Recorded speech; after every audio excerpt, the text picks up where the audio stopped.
like to our CEO of SETI Institute, Bill Diamond.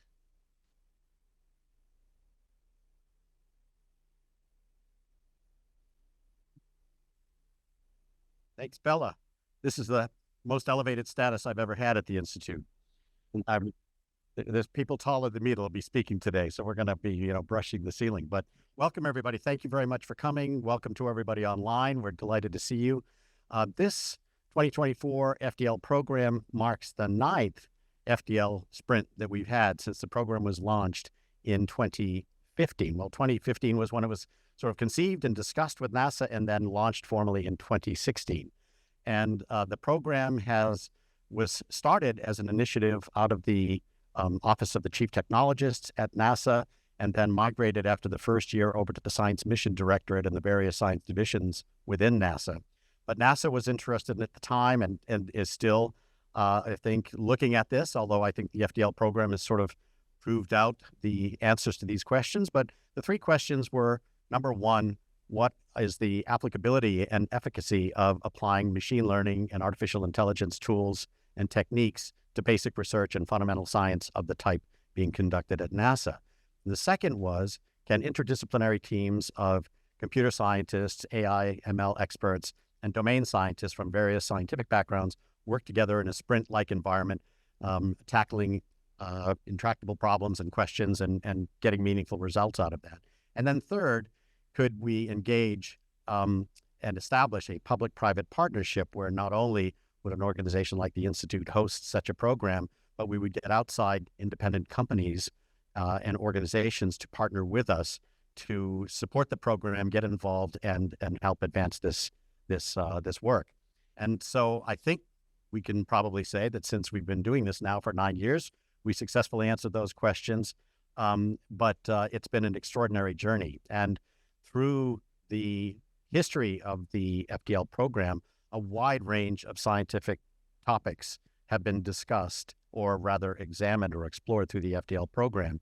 And I think that shows you the power of the model of combining machine learning expertise and computational expertise with science expertise, just in general, as a generally applicable proof of how these tools can help advance scientific knowledge and understanding. So the program has delved into domains of planetary defense with respect to asteroids. And I said planetary defense once in a mixed audience, and people got upset because they thought I was talking about, like space warfare or something. That's not what planetary defense means in our context, but planetary defense and heliophysics and astrobiology, exoplanets, lot of earth science and astrophysics and lunar science and research. We've done work also with the U.S. Department of Energy and the U.S. Geological Survey. We've mapped the hydrology network of the United States. We've done space medicine and astronaut health, also in partnership with organizations like the Mayo Clinic. So it's been a wide-ranging, diverse set of challenges and topics that the teams have delved into. Today, you're going to hear from two teams who are going to talk to you about work and advancements in both lunar science and also Mars research. So I'll let the teams delve into those topics for you. I won't go and explain what they've been doing because they will do a much better job than I. But this is the part where we roll the acknowledgments and credits, and we do that at the front, so you'll actually hear about them. Because show of hands, how many people stay at the movies and watch the credits roll at the end? About 3 or 4. So sometimes it's fun and sometimes it's better than the movie. But in our case, I want to make sure we roll the credits up front so that everybody gets a chance to hear about the breadth of resources, individuals, and help that's been applied to this program. So without further ado, let me do that. So we have people both in person here with us today and online who have been integral in many cases, not only to this year's FDL program, but also over the past several years. So the first is Megan Ansdell, who's a program officer in the Planetary Science Division and Astrophysics Division at NASA headquarters. And Megan was also an alumnus of the program from the 2018 program working on exoplanets. And so she's back here for a return visit. Megan, thank you again for all your support. And Megan has also been, an amazing and helpful asset at NASA headquarters, just in terms of having people understand and promote the benefits and utility of machine learning and AI tools and techniques, and she's getting involved in that, I'd say, more intensely now in the coming months. So thank you, Megan. And Victoria DePoyen is a data scientist at NASA Goddard Space Flight Center and was absolutely instrumental in this team's. She worked very closely with one of the teams, as you'll learn this year. And without her and Eric, who I'll introduce in a moment, it's hard to imagine that the team could have been successful. And one of the things that makes FDL teams successful is all the work that goes in up front to prepare data sets, to scope challenge questions, to start thinking about approaches and techniques way before the sprint phase starts. So thank you so much, Victoria, and thanks also to her colleague, Eric Liness, and he's a principal systems engineer at NASA Goddard Space Flight Center. And again, together with Victoria, the two of them made this sprint on the Mars research possible. So thank you both very much. Benny Lewis, I don't see, but is maybe on his way, as from Lockheed Martin. And Lockheed have been also a partner in the FDL program over many years. He's an AI and machine learning senior scientist at Lockheed. Lori Reichert is also from Lockheed Martin, a business development manager, and Jeremy Drake from Lockheed Martin, astrophysics chief scientist. So again, Lockheed has been very much involved in the FDL program, both in the past, providing funding, providing data sets from various missions of theirs, including programs with the GOES satellite systems. So we've really enjoyed a nice partnership with Lockheed. And that's an example of the public-private partnership that's been brought to bear on the program. Sandrine Cella is here from Luxembourg, from the Luxembourg Trade and Investment Office. And Luxembourg have been a member of the program since I think 2017 or 18. We actually had the Crown Prince and Princess of Luxembourg here with the Deputy Prime Minister and the Ambassador and 45 of their closest friends for a reception back in 2017. And I think what happened is we served a special beer which had an astronaut on the label, and the Deputy Prime Minister was so enamored with the beer, he said, as long as we can get more of this, we'll come in and support the program. And that's been happening consistently since the very beginning. So we've been really just delighted to have Luxembourg as a partner. And Pierre Schwab, I don't see in the audience, but may be on his way. Pierre is the CEO of Classical Archives and one of the longest standing members of the Board of Trustees of the SETI Institute. So we hope that Pierre will join us shortly, or maybe he's online. Number of people joining via Zoom that we would like to recognize as well. Rebecca Dawson-Regas is Planetary Science Division at NASA headquarters and is an AI machine learning lead. Mark Carroll is NASA Goddard Space Flight Center, is the director of the High Performance Computing AI Center of Excellence. We have Melissa Kervin-Brooks, NASA Ames Research Center, Exobiology Deputy Branch Chief. Ryan Felton, NASA Ames Research Center, Astrobiology, AI, and ML Research Scientist. Mikhail Klassen from Planet, used to be called Planet Labs, but they're no longer a lab. They're actually doing it now, so they dropped lab. It's just Planet, and he's a senior machine learning engineer.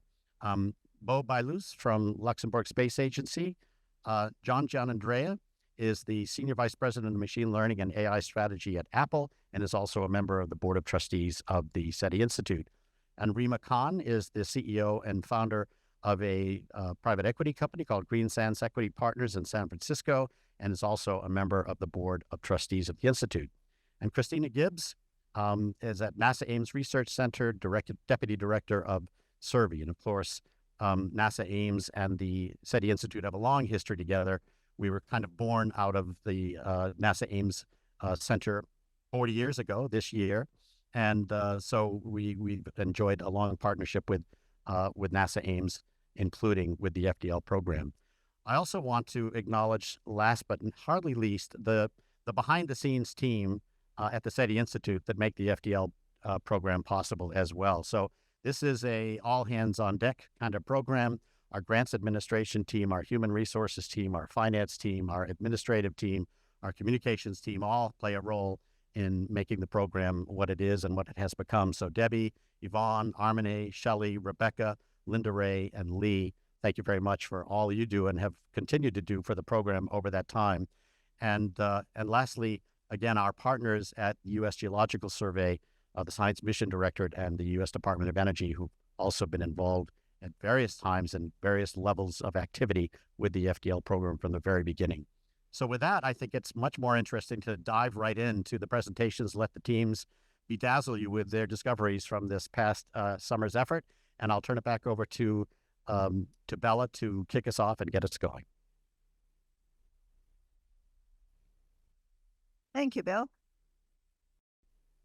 So as we're excited, so are the teams. I would like to say thank you to the amazing women that have supported. I know we have men too, but we're definitely advocates for the women in STEM.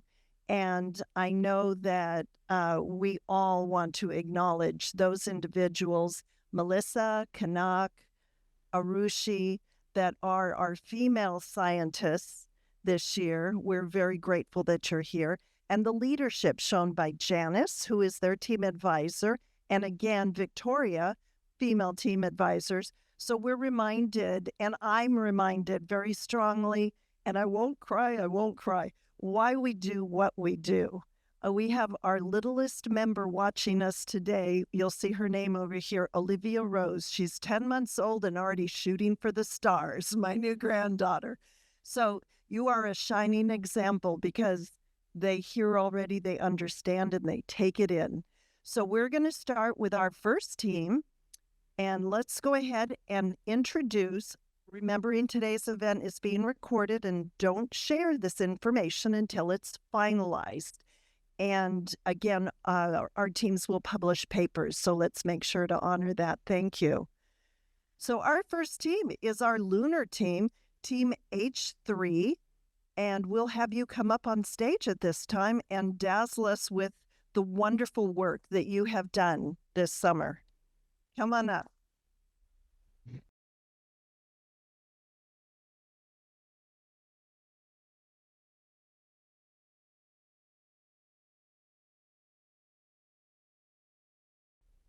Good afternoon, everyone. Thank you for being here, and I'm really excited to show you the results that my team and I have produced during this program. Let me introduce my team. So here we have Tejas, Kai, Tom, Simone, and our team advisor, Mario. We worked with an instrument called the Moon Mineralogy Mapper, or M-Cubed for short, which is a mouthful. And we decided, let's add another mouthful and call ourselves the Hyperspectral Hydro Hunters, or H-Cubed for short. We are working on finding hydration signatures on the lunar surface, and I'm going to go into detail now. But first of all, let's take a step back from a couple of centuries away.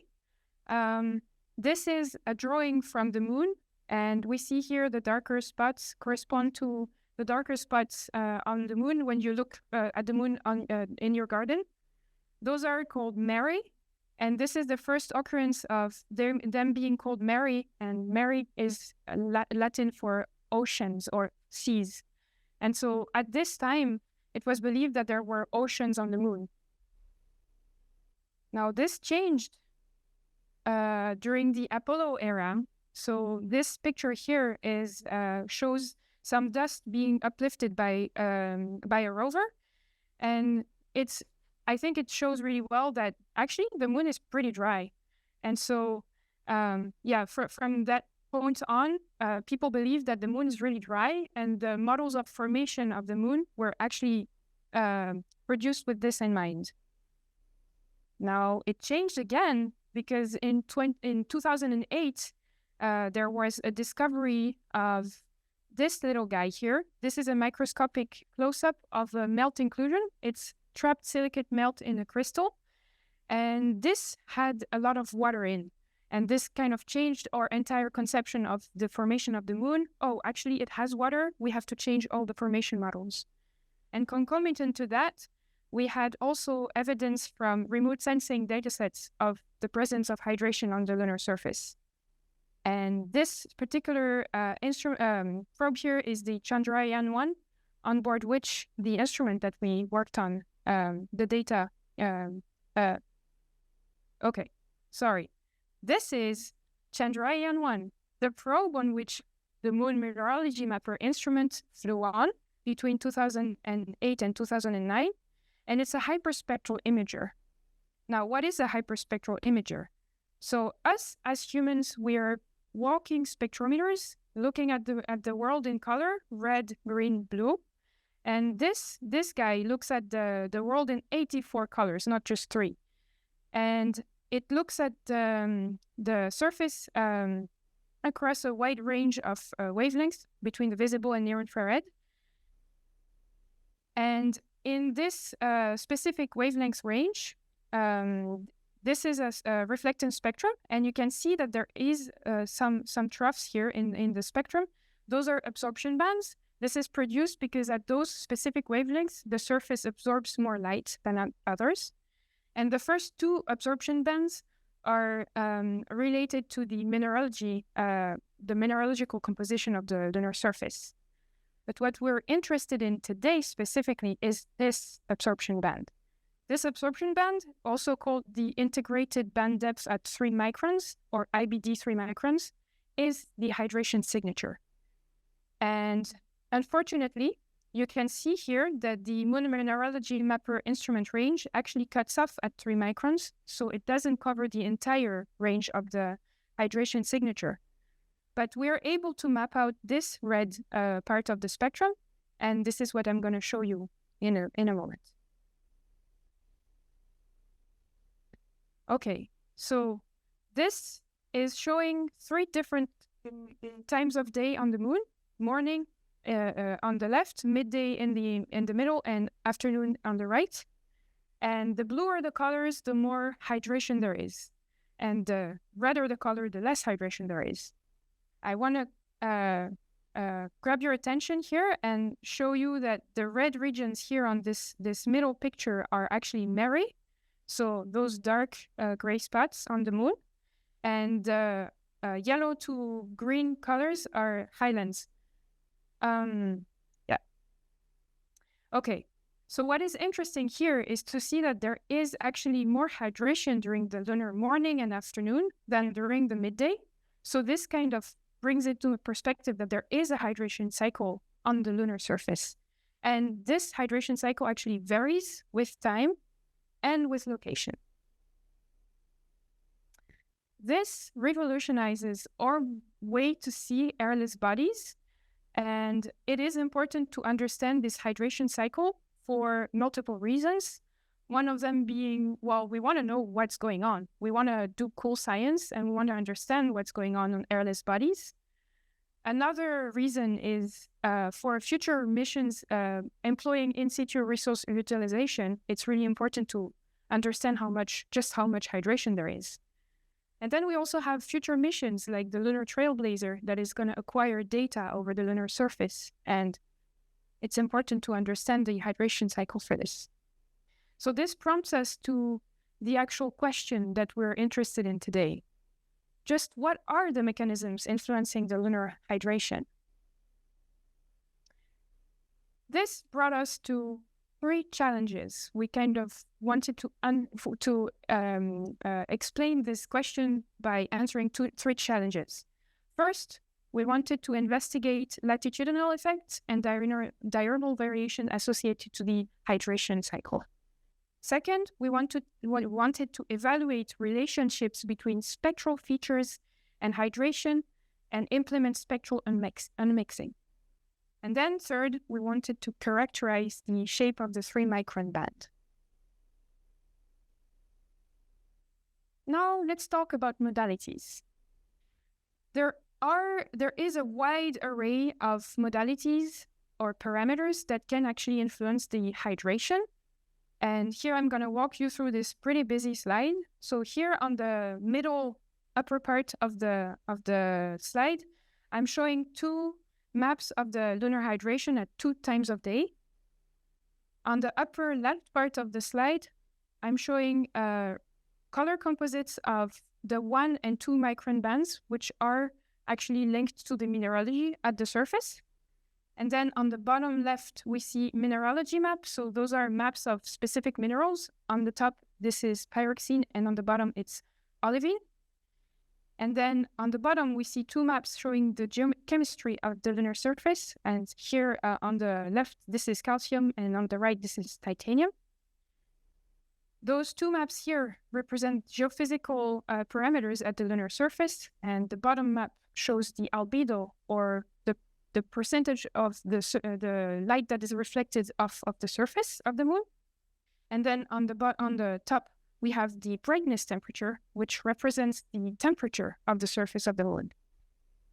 And finally, up here, we have the geometry parameters, which those are the solar azimuth and solar elevation, which both combined tell us where the sun is in the sky. Okay, so the game now is to actually understand just how much of those parameters come into play in order to explain the hydration at the lunar surface, and can we disentangle individual contributions from those parameters? Now I'm going to show you what we actually found. This is the part where everyone gets excited. I do. Okay, so here I'm showing a hydration map. So this is a morning hydration map, and I'm going to walk you through. So the bluer regions here show more hydration than the redder regions here. And the outline, very beautifully, masterfully done. This is the outline of the Mare. So again, those darker gray regions on the moon. Now I'm going to show you the pyroxene map. So again, the same outline. The white outline shows the Mare. And we see the red regions correspond to higher pyroxene abundances, and then the bluer regions show lower abundances of pyroxene. Now I'm going to show you both kind of going one after the other, and you can see that regions in blue, which correspond to higher hydration, correspond or correlate to regions which have high pyroxene abundances, which is pretty exciting to find this. Now I'm going to show you something else. This is midday hydration. So lunar noontime, we have the hydration signature. And here in this map, the red regions correspond to regions which have lower hydration. And again, the white outline shows the Mare. And then in this map, we see the titanium abundance at the lunar surface. Redder regions correspond to higher abundances of titanium. Bluer regions mean lower abundances of titanium. Again, I'm going to alternate between both views to show you that, ta-da! So we have higher titanium abundances correlated to lower hydration, which is very interesting. So I'm going to sum this all up in this beautiful slide. Okay, so we have 3 maps here showing the hydration cycle on the moon. And we just saw that in the morning, we have a maximum hydration that is correlated to pyroxene, the outline of pyroxene on the surface. And then during midday, we actually have lower hydration, which is correlated to higher titanium abundances.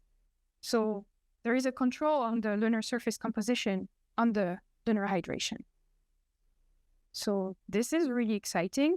And we have a picture where we show our excitement. Are you ready? So here we're just mimicking the hydration cycle, kind of. See on this wave? Yeah. And you can see on the wall here that those maps are just printed out maps of the things that I was showing you before. And so it kind of segues really well into what is challenging for scientists and just for humans in general. Okay, what is challenging is having to sift through a pile of maps, trying to correlate with your eye stuff that you see on the surface and making sure that it's really there or not. This is really tough.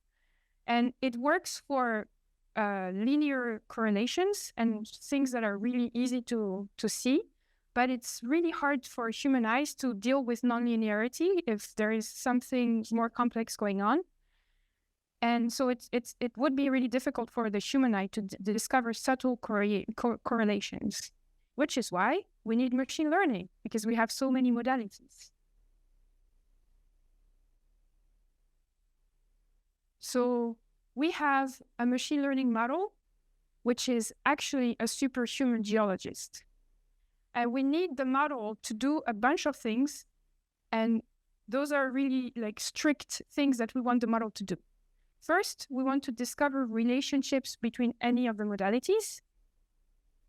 We want the model to be able to deal with multiple input modalities. We want an unbiased approach. We don't want to have any preconceptions going in.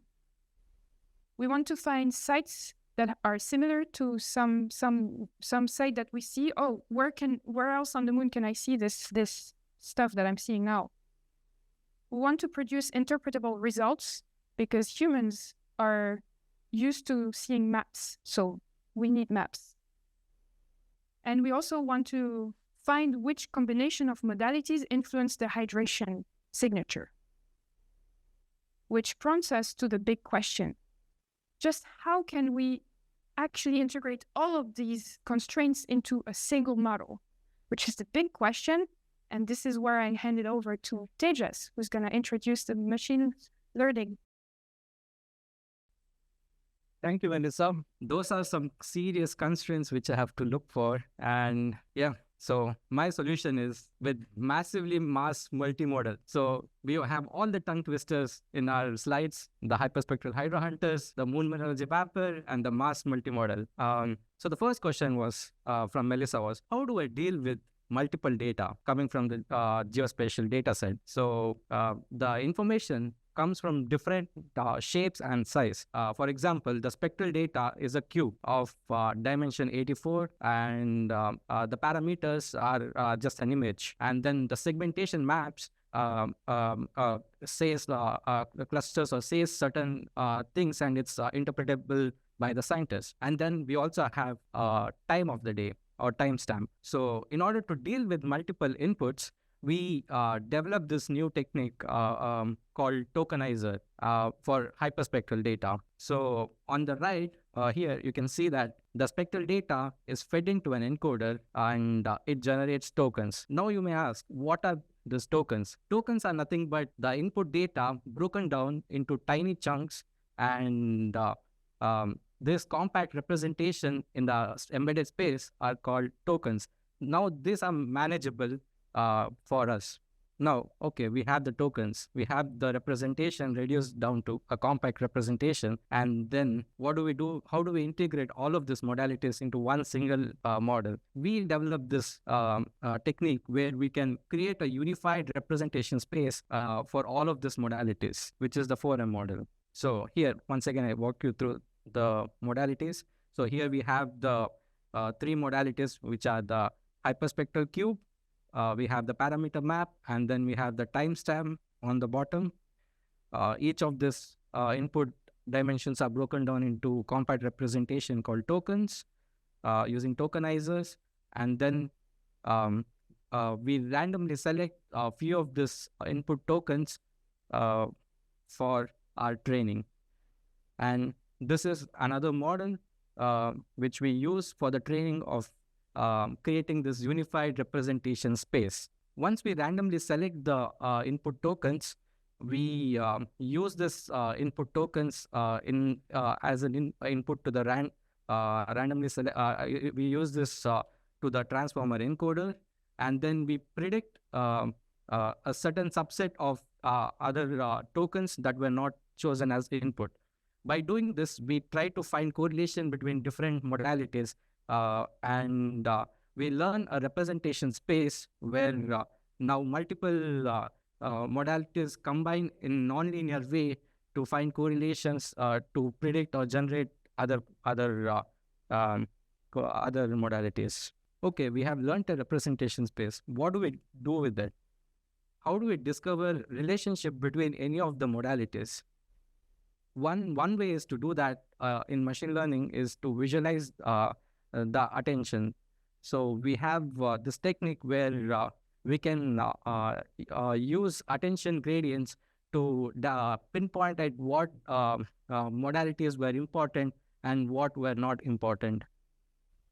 And then we have then the question was, how do we find which combination of modalities influences the hydration signature? So one way we can do that is, given any combination of the modalities, we can generate hydration map condition on these modalities. And then we use backpropagation to find quantitatively which of this combination helped us generate this particular map. And then how do we find this? So I have some similar, I found something similar here, some interesting thing in this site. How do I find something similar within the entire moon data? So that's called retrieval. So now you can have this kind of query input, and then you can retrieve all the similar activated sites in the embedded space. So this is the visualization of the tasks which we do. So given two modalities, say you have a titanium map and an iron abundance map, you use this as input, and then you can now, the first task is we can visualize the attention to see which of this input modality maximally activated, or which of this contributed to the hydration. And we can also find similar water signatures given these two modalities, meaning you have this titanium abundance, you found a site with titanium abundance, and then you found a site with iron abundance. You can now find hydrations that correlate with the hydration abundance. And these are some more technical details. So how do we develop the data and the implementation? First, we use a random patch extraction. Below is the image where you randomly go through this entire map, and you sample a certain subset, and then if the mask has majority of the pixels, which is like 75% of the pixels, then we select those patches, and then we eliminate all the patches which have more number of dark pixels. And by doing this, we have around like 1.5 million totally selected patches across the moon, and for each of these modalities. For tokenizer, we use a custom hyperspectral VQVAE autoencoder. This was developed here in FDL, and I'm going to explain it in the further slides. Each of these tokenizers are then trained individually for each of the modality that scientists find them interesting. So here is the one such tokenizer. Entire, like all of the research till now is they have developed for the RGB images. However, we have a spectral data which is of 84 dimensions. So we have to come up with a clever strategy to encode both the spatial data and the spectral data. So how do we do this? We have a separate transformer encoders for the spatial dimension, and also a separate transformer encoders for the spectral dimension. And you collect this information which is learnable, and then you pass through and then you fuse this representation, and then you pass it through a quantizer. What this quantizer does is it breaks down, it creates a code book, and it creates a token which is then used for multimodality training. And once you have created this code book, you use this code book to regenerate the data, and the regeneration of the data is done by the decoder. So here are some of the results of reconstruction of the data. So on the left, you can see we input a titanium map, and then we reconstructed the titanium map, and on the right, you can see the reconstruction results. And the tokens now learn a compact representation for the input data. So that the input data is compressed into these tokens, which has like rich knowledge of the data. And that is where we care about for the multimodality training. And on the right, you can see the loss. This is one of the metric we use to evaluate the reconstruction of the model. And you can see generally the lower the loss is better for the model training. Okay, now we have this entire pipeline ready for this data set. First, we have the data extraction. We have handcrafted feature maps, which are like the parameter maps Melissa talked about. Then we have used individual tokenizers to reduce the dimension of all of these modalities. And then we have multimodal training, and then we evaluate the correlation and find similar sites. What do I do now? How can I use it on other data set? So here is a beautiful picture of Renagama, which is a lunar swirl with the magnetic shield. On the left, you can see that there is a global low resolution data set, which is of 10 kilometers per pixel. You can consider this as the size of a city. And then we have a local data set, which is of higher resolution, which is 100 meters per pixel. So why do we need to use a local data set is, with the global data set, you might miss out few of the craters, and then you might miss few of the rocks. So in order to better appreciate the moon and better map the moon, we need to go to the local data set. However, there are some challenges with creating this local data set. The main reason is since it's of higher resolution, we need to co-register or align these images coming from different probes spatially. We have to align them spatially. For example, here we have to align the moon mineralogy mapper with LROC WAC to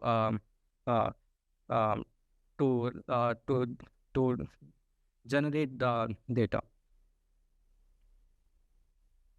So what is co-registration? Co-registration is nothing but aligning two images spatially or putting them in a common coordinate system is called co-registration.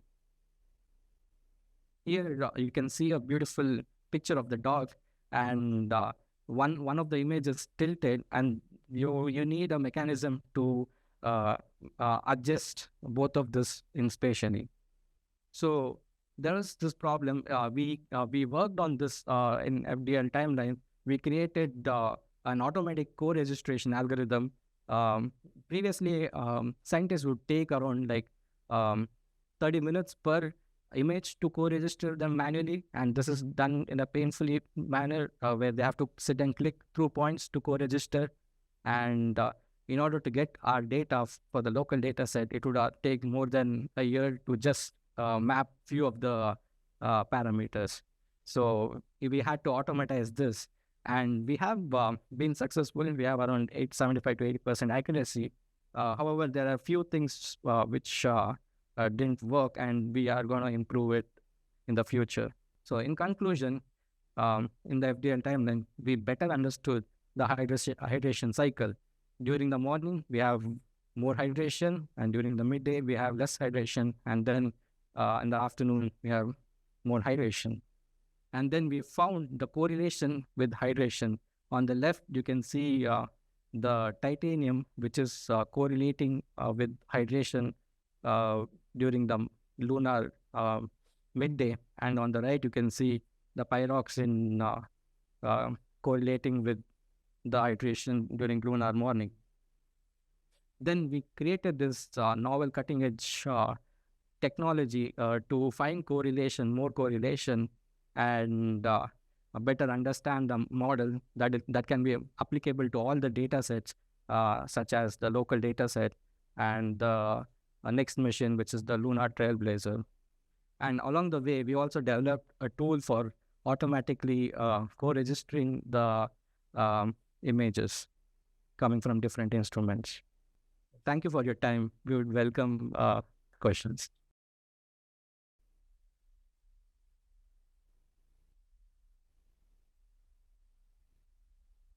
Hello. Hey, thank you. Great job, team. Now they'll take questions, and Mario is going to come around. If you have a question, just raise your hand. If there's anyone online with a question, we welcome you to write that in the chat.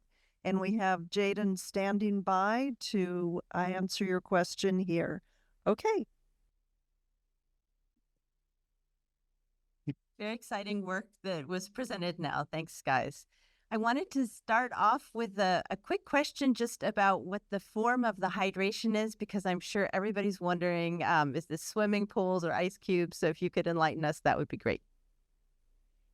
Yeah, that's a question we actually hear from time to time. So what Melissa showed was this hydration band at 3 micrometers, this spectral signature that we're interested in. And this is actually a spectral signature of hydroxyl, which is one hydrogen atom and one oxygen atom together. And they can be present in a couple of different forms. One could be that this pair of H and O is adsorbed by the surface, so just somehow sticks to the surface and then evaporated during midday. But it could also be that the OH forms an H2O, so which we commonly know as water, which also sticks to the surface. And in some cases, this is in places where it's really cold, so it forms ice. So what we see there, the OH is actually some OH adsorbed by the surface, some OH in the form of water, and some OH vibrational band that's present in the form of ice. And what we are seeing here, that's actually the scientific debate. It's more or less a mixture of OH absorbed by the surface and water during the day.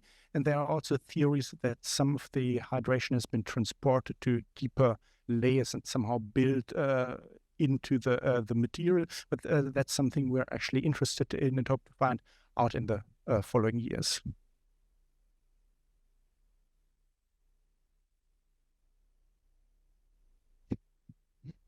Great job. Thank you very much. So another question is, in terms of the model you developed, what are the implications for that model in terms of continuing to improve our understanding of what's going on the moon, not only with respect to hydration and water cycles, but also mineralogy, et cetera? So what are the future utilities of this new tool that you've developed for lunar research? And then the second part of the question is, to what extent is the technique you developed generalizable into other kinds of lunar or planetary science or even Earth science? Yeah, that's a great question. So we created such a general model, which is a foundation model that can be applicable to any data set. So if the scientist wants to interpret certain correlations, they can use that as individual modality, and then you can train the model. And by doing this, this gives scientists the power to understand the story better rather than understanding what model is predicting. Here, you're making the model explainable. So this can definitely be used in any of the data set that requires scientific exploration. And with respect to the second question, how it is generalizable to the, let's say, inner solar system, we know that there are signatures of water on Mercury, which could be a potential use case. There have been hydration signatures uncovered on Ceres, the dwarf planet, and many of the asteroids also show this hydration signature. So it's something that I would say from the science perspective is generalizable to the entire solar system. Basically, every place where we have airless planetary bodies, because the atmosphere is a kind of a different story. Airless planetary bodies in the inner solar and outer solar system are a good place to work on this further.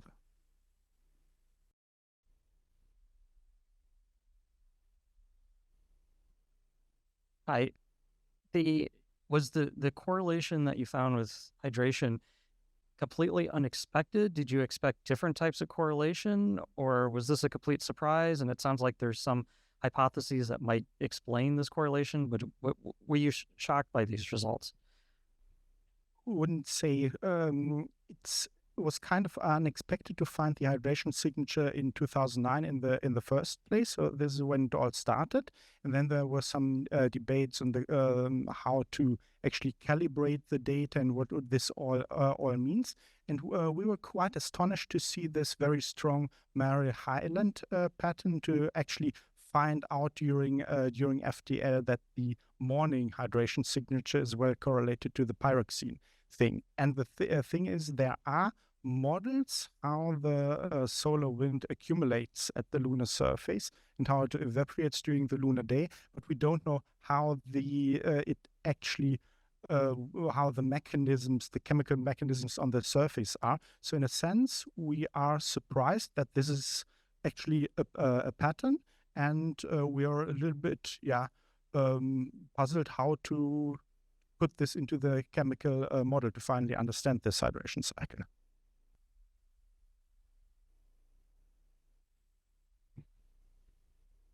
It seemed like your tokenization technique was really effective.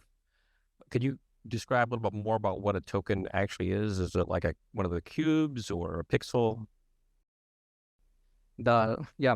So in order to develop the tokenizer, basically tokens are nothing but a discrete. It's a code book for a discrete space, meaning you have an input which is high dimensional, then you compress this and into a low dimensional space, and now you have a space where you have a code book, and then you have the indices to this code book. So basically you have this gigantic representation, gigantic input data, and now you have broken down into tiny compact representation that can encapsulate the entire data. This is really useful because in order to find correlation between lots of modalities, we can't train on the actual data. We have to train it on the smaller tokens which encapsulate the entire data. Thank you.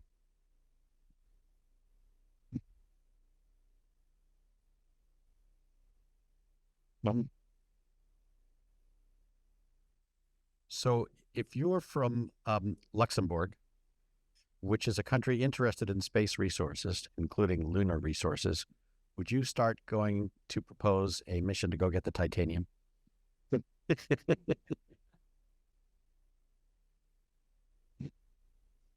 Well, in Luxembourg, yes, we are interested in space mining. We need really to see with our fellow scientists what is the amount. But I think that for the moment, it's more interesting to get it from closer locations than who knows about commodities, the market. We will see.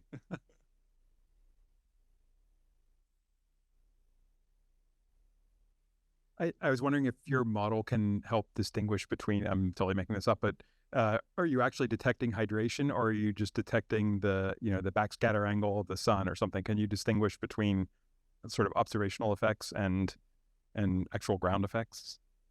So it's the Moon Mineralogy Mapper is a near-infrared spectrometer that orbits the lunar surface and measures the surface reflectance from roughly the visible region up to 3 micrometers. But there's also a thermal component. So thermal with the moon is hot, about 590 kelvins approximately during midday. This means that there's also thermal emission for above roughly 2.5 micrometers. So what the instrument actually measures is reflected light, the same that we see with our eyes, that just scatters from all the walls, reflected light, and this thermal emission. And the water band we are interested in, or this hydration band, is a mixture of roughly 50% reflectance and roughly 50% thermal emission.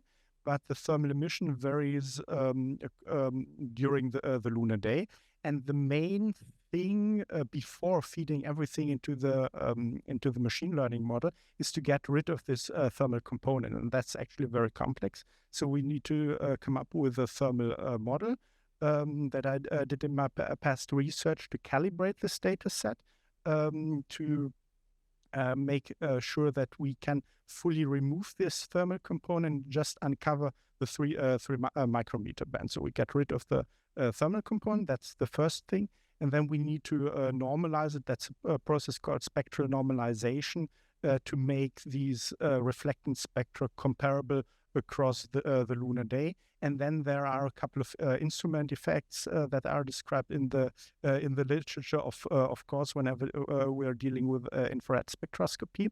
And this effects can be normalized out so that we can actually make all these hydration signatures comparable across the lunar day. So first thing, getting rid of thermal emission. Second thing is normalizing out the instrument effects, and then there are also reflectance models included to do the normalization. Have time for one more question. Thank you. I just wanted to ask the team, based on your work this summer, what do you think would be the best next missions to be sent to the moon? Hundreds of different missions. So to understand the hydration cycle, I think it would be best to have a combination of two things. One orbiter that measures the entire lunar surface. So, for example, Trailblazer is a really good starting point there, and something that actually probes the lunar surface to see whether there's ice on the surface, or whether how the hydration processes are actually going on the surface with some kind of spectroscopic technique or macroscopic camera or something like that, to have ground truth at different points of the lunar surface, and to have the over a bird's eye view with infrared camera. It would also be interesting to differentiate between the 3 micron band and the 6 micron band, which informs us about the water content, disentangling it from the hydration component. But I'm sure people are already working on these kinds of missions. But I'm personally very excited about the Trailblazer mission that's hopefully going to start at the end of this year. Yeah, to add on to this, from the machine learning perspective, we would like to integrate this technology on the satellites, and then we can specifically target, based on the correlation, we can specifically target certain sites that shows strong correlation, and then we can use this to downlink back to Earth and then study better. So you can have a hyper-targeted selection of the sites. Thank you. All right. Thank you very much. Big hand for our lunar team. Come on down. And next, we're going to switch over to Mars.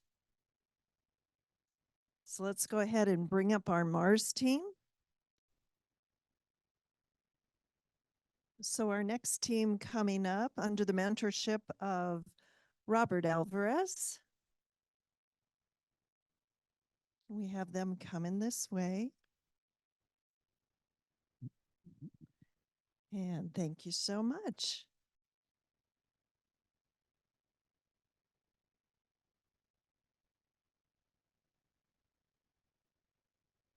Sorry about that.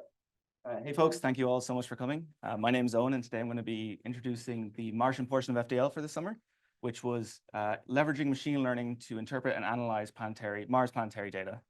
So quickly, just before we get into it, I want to introduce the amazing team that we had working on this. So we had, on the researcher side, we had myself, Kanak, Harushi, and Pugal, and we had some great leadership in Robert and our team advisors, Eric and Victoria. So just quickly, the story so far. For the last 60-odd years, we've been sending missions all around the solar system, trying to figure out things about our local neighborhoods. We've had many curiosities about many different objects. But there's one place in particular we've had quite the fascination with, specifically Mars, for a number of reasons, some being its unique geological features, the ability that it might have hosted life at some point, and then also for human exploration. So in this, we've sent dozens of missions across many decades, from orbiters to landers to rovers.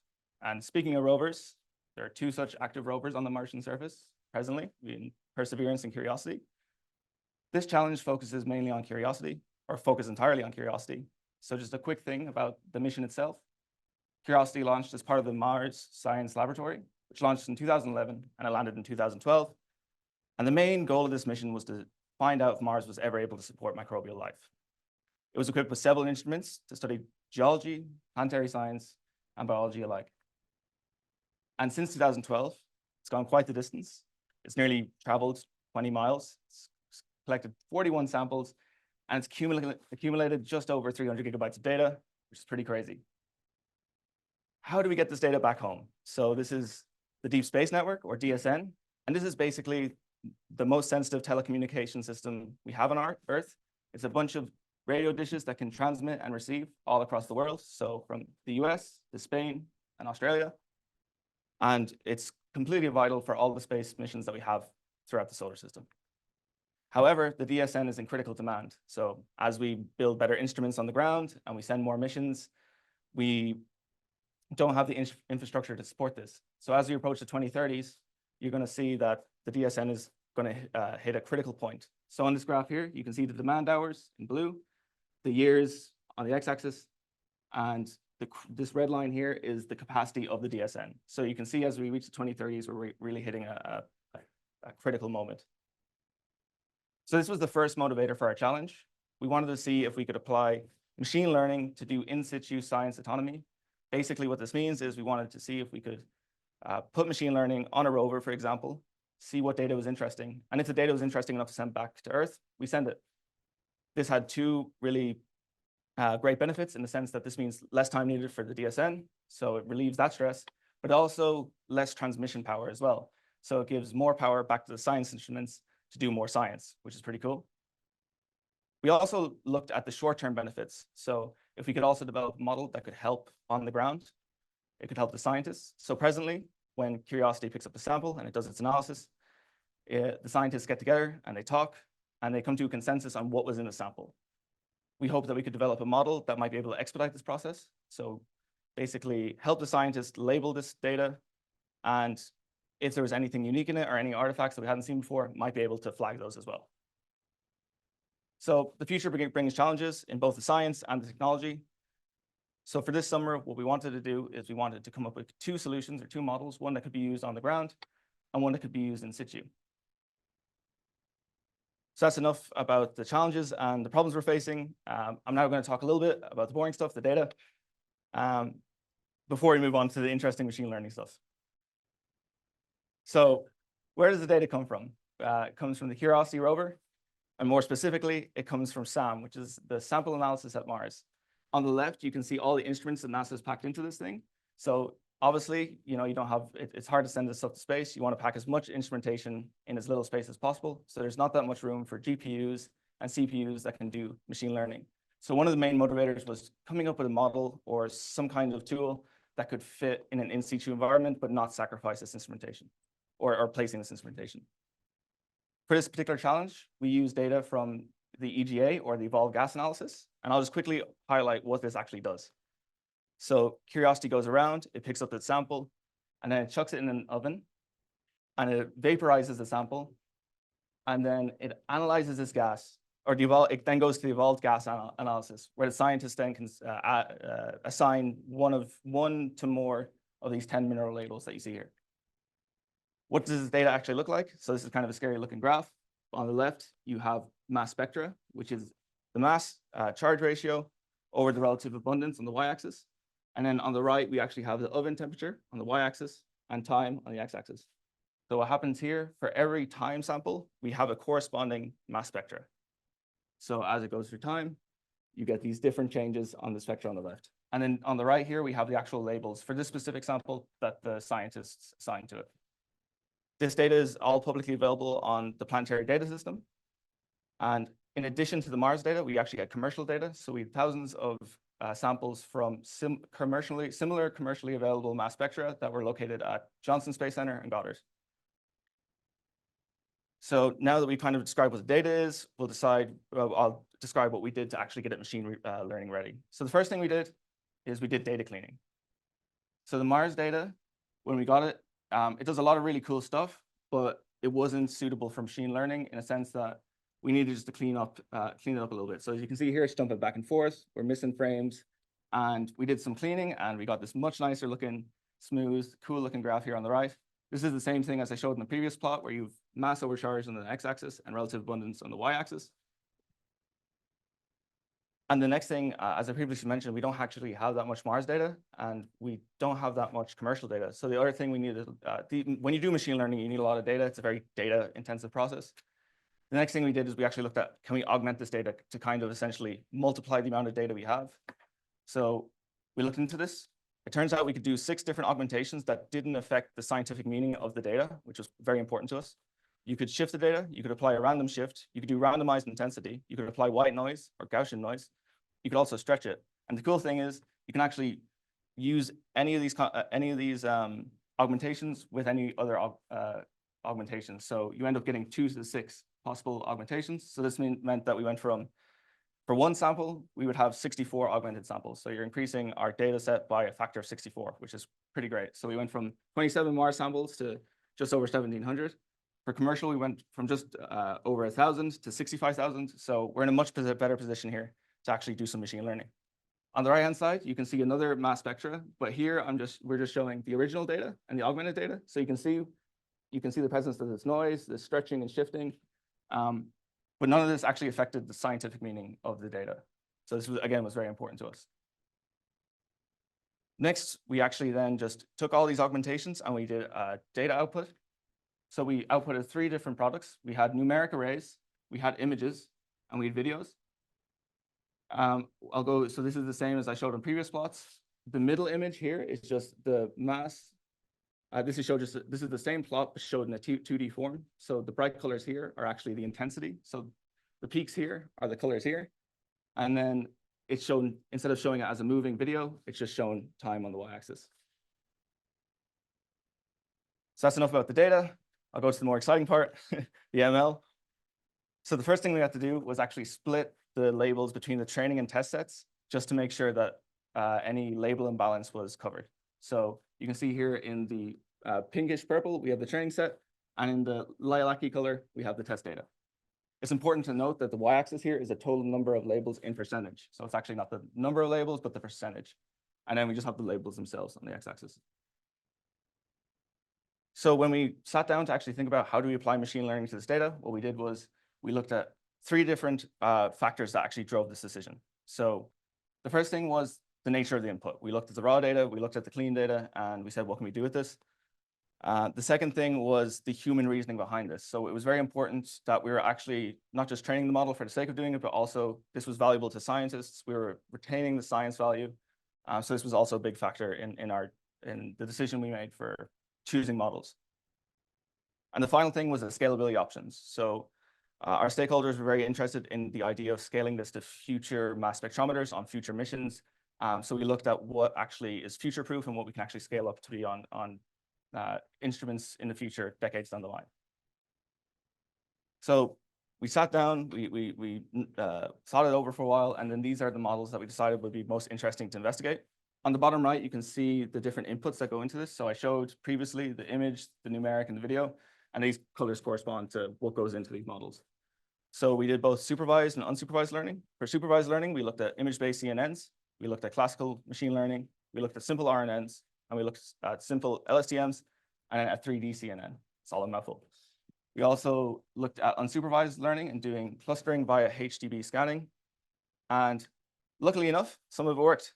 So on the supervised learning side, we got viable approaches on the image-based CNN and the classical ML.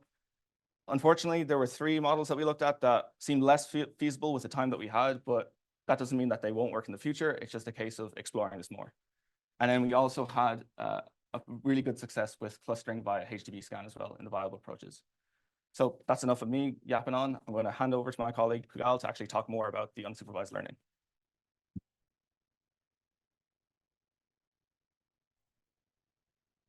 Thank you, Owen. Am I audible to everybody? So the most interesting part comes. So I will be talking about unsupervised. I'll be talking about the unsupervised learning part. So first the question, why unsupervised learning? Remember, we have both commercial data and the Mars data. The nature of these two data differ a lot. The commercial data is very clean. It's done on ground, and it has been through a lot of pre-processing. So we know very clearly what is in there. But the Mars data is not like that because we cannot simulate the environment on Mars. So what we received was data and the labels associated with the data. Oops. One second. So the data and the labels associated with, all right, I'll try. And the labels associated with the data. But all these labels occur at the end of the experiment. But we do not know what happens in between as the experiment keeps happening, gases keep evolving. When do we get what label is not there for us? So you see on the left, there is a video of how the peaks change with time. But we have all these labels associated with all the frames in the videos. But we don't know, okay, maybe carbonate comes somewhere else, oxychlorine comes somewhere else. And we wanted to know it with certainty when what label appears. So we resorted to human expertise. We asked the experts, the chemists at the NASA Goddard Center, if you looked at the spectra for 5 seconds, how confident are you in predicting what's there in that label? And this is one answer we got from an expert. So he gave a bunch of temperature ranges for different compounds. But what's important in this slide is that there is a region where expert 1 was confident that the compound would appear, and there is a region where the expert was not confident. So this tells us the uncertain nature of the chemical process, because in Mars, we could have several mixtures, and we do not know how and when exactly certain chemical pops up. So this revealed to us the uncertain nature of the chemical process. Then we thought we could ask for another expert opinion, and they gave us different temperature ranges for similar compounds. Yes, there are uncertainties in the answers given by both experts, but we were looking for the overlap in uncertainty. We can deal with uncertainty if there is enough consensus among the scientists about how uncertain they are. But we couldn't get enough consensus. And that's when we resorted to clustering methods to unclutter the data. This infographic shows a well-mixed input data, and when that goes into the clustering algorithm, it comes out as groups of circles, squares, and triangles. We took that and applied to our data. But we started with commercial data because in a subset of commercial data, we can find only one label associated with one sample. That means throughout the entire experiment, only one label, for example, oxychlorine, is present, and we can find out what kind of peak structures emerge at what temperatures. So this is what we used as reference. And what we did was we took dominant data points that can be ascertained to a particular peak structure at a particular temperature slice. And we repeated that for several temperature slices throughout that sample, and we accumulated this 3D data cube shown on the right. We put that 3D data cube through a HDB scan, and that resulted in this plot, which shows different clusters spread across different temperatures. So one thing to be clarified here is we have 10 compounds in the Mars dataset, and each compound, after we go through this process, can have a number of clusters. In this case, it's 70. And each cluster can recur at different temperature ranges. And how does this help us? For example, cluster 36, which corresponds to this horizontal box, it recurs 13 times throughout that experiment corresponding to that sample, which means there are 13 peak structures that correspond to this cluster for this particular mineral. We took that information and we applied that to the Mars data. Now, what we did was we had temperature windows. And for each temperature windows, we again extracted the dominant peak structures or the data points that reflected dominant peak structures and compared that with the clusters that we obtained from the commercial data so far. And using cosine similarity, we found out, okay, which compound is this peak structure closest to. And as we repeated this experiment for several temperature windows present in that sample, we were able to identify, oh, in this temperature, we got this compound, and this temperature, we got this compound, and so forth. The interesting part about this approach is not only it helped us to identify the labels that the scientists also identified, but the oxychlorine label present in the middle also showed up in one of the samples that the scientists didn't detect. So we are currently getting verification from the scientists if that particular sample indeed has oxychlorine or not. And with that, I hand over to Orishi to talk about supervised learning.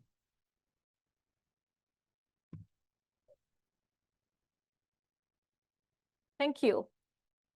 So I hope Pugal has gotten you excited about how we can use unsupervised learning and how we can use clusters to label the data. But what we want to do is use this label spectrum and do machine learning with this label spectrum. So once we have this label spectrum, we can train our machine learning model. And once it is trained, we can validate it against the test data set to predict the compounds and then compare it with the actual compounds and get the measures of it. So for our sprint, we tried several models. One of them was image-based CNN model. And this is an image-based representation of the spectrum which we had with time. So what you're looking at on the left is the intensity of the spectra as it changes over time. So on the x-axis is the increasing mass over charge, and on the y-axis is increasing time. The brighter colors represent higher peaks or higher intensity. And once we have this image, we use that for all these samples, put that into a pre-trained ResNet model, and flatten it for a classification problem. And showing some of the results from this. So this is the accuracy plot from the ResNet model, which is trained from all the waterfall plots in our model. And the axis here goes from 80 to 100. So what we are showing is that all of these compounds are accurately detected. But this is sort of a misleading diagram because if this compound is only present 10% in the distribution, our accuracy would still be 90% if the model misses all of the compounds. So what is important for us to look at is precision and recall. And this is what we are showing in the next slide. So the yellow bars represent the precision and the blue bars represent the recall for all of these compounds. And what we want to say happily is that, yes, our model also predicts the compounds with good precision and recall across all these labels. So with precision, we are trying to minimize the false positive, and with recall, high value of recall means we are trying to minimize the false negatives. So getting about 90%, 85 to 90% of precision and recall across all labels. We also tried several other models in parallel. So we used array-based data, and we used some classical machine learning approaches. So one of them was decision trees, and another one was random forest. And we used this to classify our model predictions and then compare it against the test data set. For this talk, we will only discuss random forest and the results from that. So on the next slide, you're looking at the precision and recall we just looked at, but for the random forest algorithm.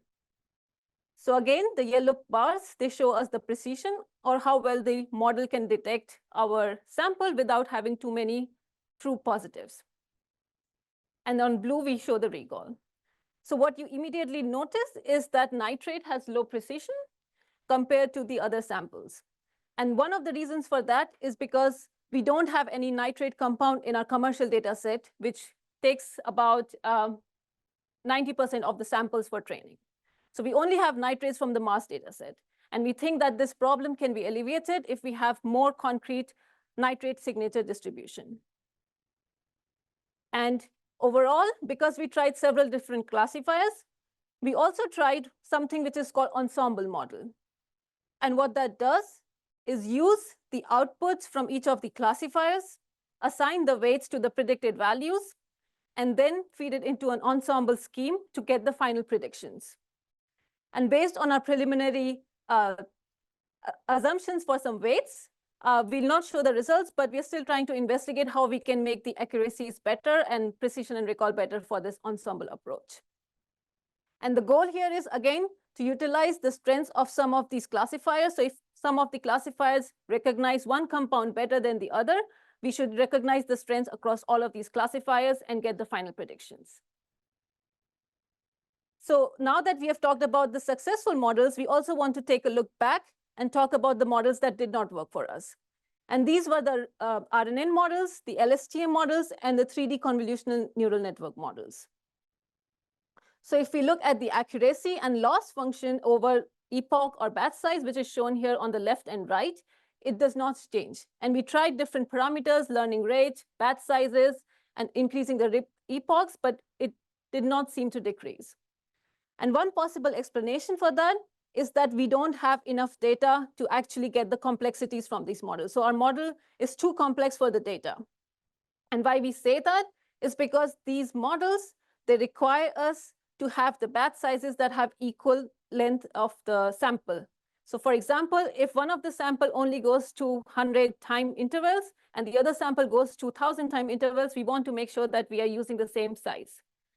And how we approach this right now is using zero padding. And this drowns the signal, and it's possible that the model only focused on the zeros and did not learn anything. So to summarize all of our results, we went over several different models. We went over the natural language processing inspired models, the RNN, the LSTMs. They did not work for us, but it's possible that if we try to implement different padding schemes and try to use different layers and combinations, maybe we can get some results. However, it's difficult to deploy them in situ because these are big models and more complex. So we need additional hardware or GPUs for deployment of these models if we were to think about in situ classification. Same is true for the video-based CNN models because the videos are so big. The model also is bigger, and it's harder for in situ deployment of these models. However, the image-based NNN models and the classical ML models, they work and they give good predictions, but we want to investigate further as to how we can make these models more robust and use them for future predictions. So where do we want to go from here? During this FDL, we worked on the research aspect and some initial investigation through all different models. We did data cleaning, data augmentation, and also figured out models that work and models that do not work and why they could not work for us. In the next stage, we want to make these models more robust and more robust and accurate so that we can make predictions for future missions such as ExoMars and Dragonfly. And the final goal for us is the in situ deployment, which is for future missions, if we can develop something, we would have an in situ deployment of these models. With this, we would like to acknowledge all the people that helped us through this sprint. In particular, the SAM scientists or the sample analysis mass scientists who labeled the data and answered all of our questions throughout this sprint. We also want to acknowledge Siddha from NVIDIA for all the discussions on the models, the Google Cloud Platform, JJ, Bella, Andrea, and everybody else at SETI, and also the Lunar team for all the helpful discussions which we had and which gave us new perspective on the problem. So with that, we would take any questions, and thank you for your attention. Great job. Amazing, amazing. And you all have mics on, so you're good to go. Hi, nice talk. I got a question about your unsupervised learning technique. If I understand correctly, what you're doing is you had a large amount of unlabeled data and you had a small amount of labeled data using Earth-based data. And you were using HDB scan in order to cluster the unlabeled data, and then you were trying to correlate it with the small amount of labeled data you had. And I want to understand if I have that correct, and if so, I would generally call that semi-supervised learning, that you have a small amount of labeled data and a large amount of unlabeled data. And I'm just curious if I have the right understanding of what you were doing or not. And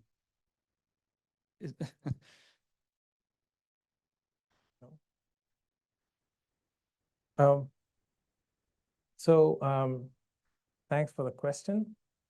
What we had was, we had labels for the Mars data, but they were given in a form that, it applies to all of the experiments. But we wanted to know specifically when each label popped up. So it is indeed a semi-supervised learning approach, but to be more accurate about how we did this, we wanted to know, yes, it has 10 compounds, but for the data representation that we had with spectra after spectra after spectra in sequence, it would be better for the model if it knows, okay, this spectra has chlorine, and the next spectra has chlorine, the next spectra, and then suddenly it changes to sulfate, for example. But that was not present in how we had the Mars data. In the Mars data, we had, okay, this sample had chlorine, sulfate, oxychloride, et cetera. But for the way the model works, we had to provide specifically that at this timestamp or this temperature, we needed specific labels. And that's what we were trying to do with the HDB scan. Does that answer your question, or? I think so somewhat. Yeah. Thank you.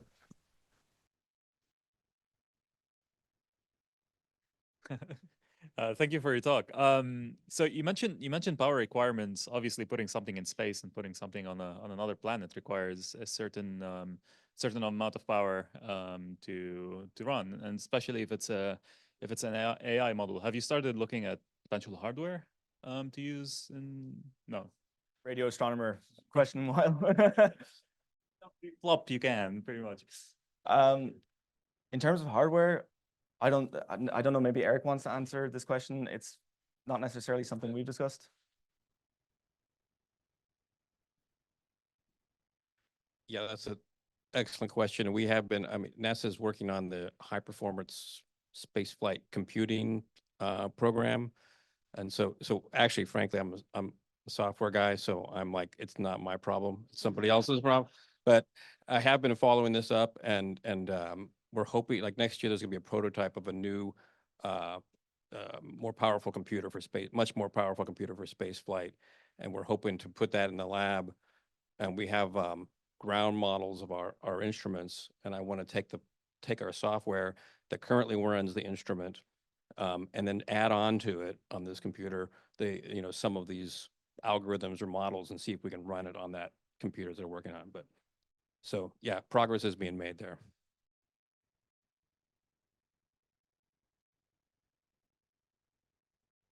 Nobody else? I have another question.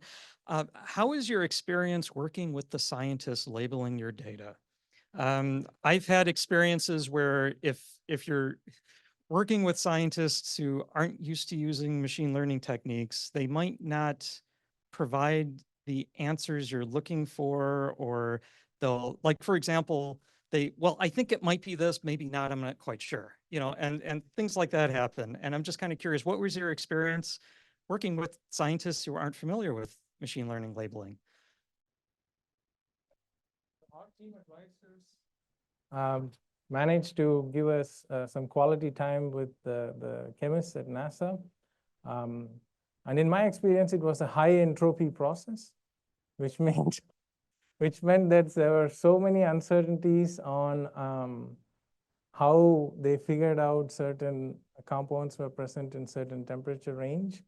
And it comes from the expertise of the scientists, the uncertainty, also the nature of the chemical process. It could be, there could be one molecule of H2O attached to this giant molecule, or 3 molecules of H2O. We do not know how and when things dissociated from certain chemical bonds. So yes, we understood we are dealing with very high uncertainty there, which is why in future we would like to use what I would term as chemistry or chemistry-informed neural networks. So besides giving the neural network, okay, here is the data, here are the labels, and figure it out, we can try to teach the neural network the basics of this chemical process so that it has some insight into what kind of chemistry could be happening when this experiment was conducted. So there is an equivalent of that called physics-informed neural networks, where we teach the neural network how a dynamic system evolves through time. And most of the chemical kinetics can be expressed in terms of differential equations. So maybe people have worked on that, I do not know, but I feel this could be one way forward. That's the conclusion that I got after the meeting with the scientists. And just to add that, we asked the scientists, because one of the especially with the unsupervised stuff, we were like, well, how does the scientist think? And we quickly realized that labeling this stuff, just even sitting down and looking at it, is very difficult. There's, you're trying to infer a lot of stuff with maybe not the most information. It's really cutting edge stuff. So to sit and say, is there a generalized way to like identify stuff, it's not a straightforward question. So it was one of those things of, well, can we sit down and maybe, is there anything we can get? Is there any kind of very basic axioms that we can maybe go off? And I think as we get more data and theories developed and stuff like that in the future, for sure. But it's one of those things that the scientists themselves are experts. They've done PhDs on this stuff, and it's still really uncertain, and it's still a really cutting edge thing. So to try and generalize, it's a very difficult. And there's still, it's like any field of science, there's always a lot of debate in the minutiae, right? So applying human intelligence, where we also do clustering and classification, that was classified as what's called a loaded question. But thank you, Jeff.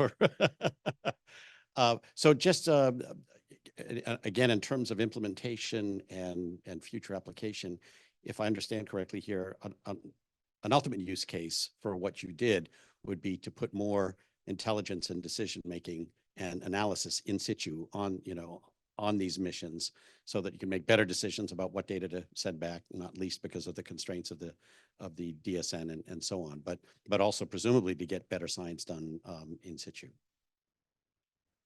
So there's a bunch of different really cool things that can come out of this. One of the things is you get these models, and they can first of all say, is that interesting enough to send back? Another thing is especially for those outer solar system missions, there's a lot of time in between, right? So you can do a lot of these kind of models can maybe help and in deciding some of the decisions during this kind of delay time where you don't have contact with the instruments. So there's so many facets to this, and I think the biggest problem is developing models that can work on these instruments without huge computational resources needing to be used.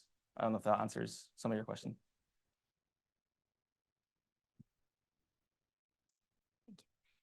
Great job. Very proud of you. Very happy to have worked with you this summer. So if I could convince Bill to give you one more week of FDL, even if it was long and intense, what would you be focusing on? Answers to that, because we discussed this, right? So personally, we also got other data sets. So that was the gas chromatograph mass spectrometer data set. And we are hoping that it has similar behavior as the EGAMS or ETA data, the evolved gas analysis data, which we looked at. So if we can use that data and apply the same method of cleaning and augmenting and models, then and get exciting results, that would be super fast and a low-hanging fruit for us. So that would be really cool. Yeah. I would try to fine-tune the ensemble model that we showed, because that is, in my opinion, even a lower hanging fruit, because we have that data ready and the EGAMS, everything ready. We just need to figure out how to tweak and tune the ensemble model. Given that there's only 1 week of extension, that would be my focus. Yeah. The same as they did. We developed some really cool tools to clean the data and get it ready for machine learning. And we've only kind of scraped the surface of what we can actually apply to this and what kind of cool results we can get out of it. There's definitely loads of stuff that we looked at and we said, that's a really cool idea. It's just difficult to implement in a timely manner. So there's definitely a huge scope of things you can do given extra time, for sure. Really cool talk. I mean, I really enjoyed it. I have a question regarding the precision that you were getting and the SNR of the different spectral lines that you have. Have you tried and kind of correlate that? Like, is it dependent on the SNR of the spectral line? And if that is the case, could you cut off only for the data set where you have a high SNR, where you can have a sort of better predictability? So for our case, because we normalize all of the spectra and we assume that we only have, so we remove background noise in the cleaning process. I don't know if signal to noise ratio would necessarily impact the detection of precision. What I would think, or what I can just say for myself, but what we also think that having another signature or some sort of spectral mixing, which is of another compound very close to the temperature, could also lead to a lot of false positives. And this is what we are seeing in precision and why we see low values. Would be my best guess. But I did not look at the nitrate in particular signature and if it is a lot different, but in our initial data processing techniques, we made sure that at least the peak is certain threshold above this value. So that should have been taken care by that. But yeah, that's a good point. Thank you. Well, thank you very much. I'm going to ask you guys to stay up there. We have some certificates that we'd like to get you. Bill, if you could join me. And you too, Robert. How about another round of applause for our teams?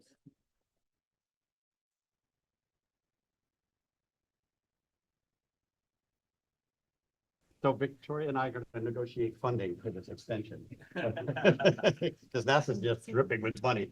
You know, to that point, you know, one of the things we have been talking about and exploring, and we've seen the evolution of the FDL program over the years. And one of the things I think is that we have, I believe, established positively, you know, the initial use case for the program.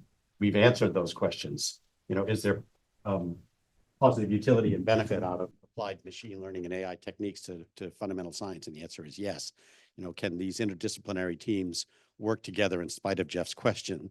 And the answer is yes. And can we get public-private partnership involved in making the program even more impactful? And I think the answer is yes. And in fact, one of the things I forgot to mention at the very front end is the incredible partnership we've enjoyed with Google, and particularly the GCP, the Google Cloud platform, over the years, pretty much since the second year of the program. We've had the access to wonderful GPU stacks from NVIDIA for teams to use as well. But consistently over the years, Google Cloud has provided cloud compute access to the scientists in the FDL program as a donation. And that has allowed the teams to do, you know, real-time, no queuing, no waiting, access to significant compute resources. And that is hugely significant, and has really been, you know, one of the things that has transformed and enabled the program. So many thanks to GCP and Scott and Massey and their colleagues over there. I also want to acknowledge, I'm not sure how many are still here, but we have undergraduate interns here this summer, as we do every summer as well. I think there's 14 of them. And so some of them are in the audience, and if they're not in the audience, they're on the other side of the wall because they're getting ready for their presentations, which will be next Friday. So if you'd like to hear what our interns have been up to, come back and hear. But we're always very proud of the interns and the extraordinary work they do and contributions to the science we do here at the Institute that they make. So that'll be next Friday. And but you know, in terms of the future of FDL, and since we have, I think, again, established positive answers to the first three questions, what's next? And one of the things that I think is next is, as Victoria alluded to, and as we've been talking with NASA about and others, is we would like to see continuity of the effort. So after a sprint ends, you know, that's very often hardly the end of an investigation. That's very often just the beginning. It's like, okay, here's what we learned. Now we want to build on it. So we're going to be looking at how to operate the FDL program over an entire calendar year, where between sprint phases, there's ongoing work that the teams can do, or subsets of the teams, or the teams plus, alumni from the program, of which there are many now all over the world, to keep programs going, to evolve results and questions into follow-on sprints, or to take them over the finish line for published research, to inform, new avenues of investigation or inquiry. So stay tuned, because we'll look to evolve and change the program, since we've, I think, now established its validity on the three basic terms. What can we do to build on that? So that's where we're going.